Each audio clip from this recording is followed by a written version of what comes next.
देखंतु तो केते सुंदर आउ क्रीमी टेक्सचर होइछि आउ टेस्ट तो रेस्टोरेंट भी ऊपर। आजिर वीडियो रे आपण जानिबे कि मक्का रे भी एते टेस्टी किछि बनि पारे। जय जगन्नाथ। सोनी जोड़िया रेसिपी को आपण समस्त को बहुत बहुत स्वागत। प्रथमे आमे एठी नबा दुईटा कंचा मक्का जहाको मु छड़े की रखिथिली। एबे आमे कड़ाई रे गरम करिबा 4 चम्मच रिफाइन तेल।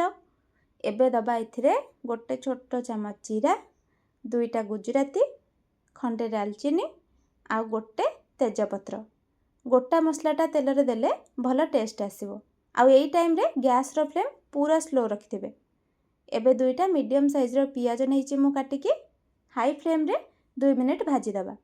पियाज टिके एमिति नरमी आसिला परे एबे एथिरे आमे दबा 2 चम्मच अदा रसुन छेचा। आपण पेस्ट करके भी नहीं पारिबे, किंतु छेचिकी देले टेस्टटा टिके भल आसीबो। अदा रसुन को भी एबे 2 मिनिट पई टिके भाजी नबा। एबे इथिरे आमे दबा गोटे छोटो चम्मच चिली पाउडर, जेतिकी राग खांती से हिसाब रे देबे। आउ 2 चम्मच काश्मीर चिली पाउडर, एटा टिके भल कलर आनिबो। गोटे चम्मच धनिया पाउडर भी दे दबा। आउ गोटे चम्मच हळदी दे दबा। मसला सबू को तेल रे टिके भाजी देले तार कंचापणटा भी पळेइबो आउ टेस्ट भी भल आसीबो। मसला टिके एबे सुखिला लागुची, अल्प टिके पानी दे दबा जेमति मसलाटा तळु पोड़ीबनी। एबे दबा 2टा टमाटो प्यूरी।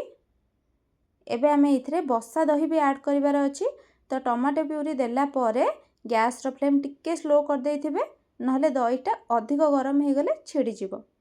आउ दही सबु बेले फ्रेश यूज करिवे एथिरे, नहले जदि खट्टा दही देबे तरकारी रो टेस्ट पूरा खट्टा हे जिवो, जमा भी भल लागिबनी।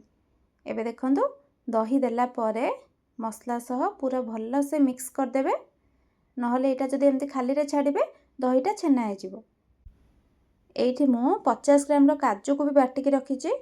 एइटा तरकारी को ना केवल भल टेस्ट दबो, बहुत बढ़िया टेक्सचर भी दबो, तो एइटा निहाती पकेबे। सेही बाउल रे आधा कप पानी भी दे दबा।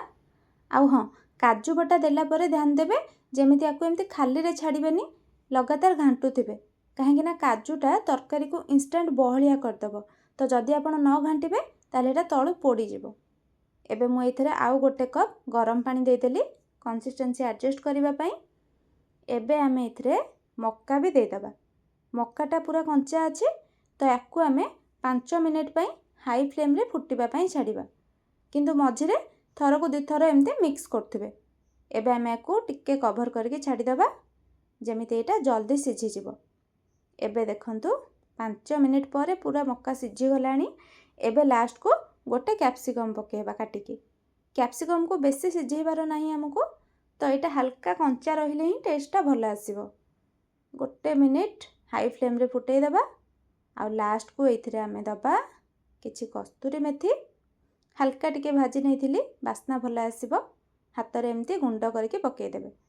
एबे आधा चम्मच गरम मसला आउ किछि कटा हेतिबा धनिया पत्र देके गैस ऑफ कर दबा। रेडी हे गला हमर मक्का तरकारी। आउ याकु आपण रुटी, परोटा, नान जहा सह भी खाइबे, एटा बहुत टेस्टी लागिबो।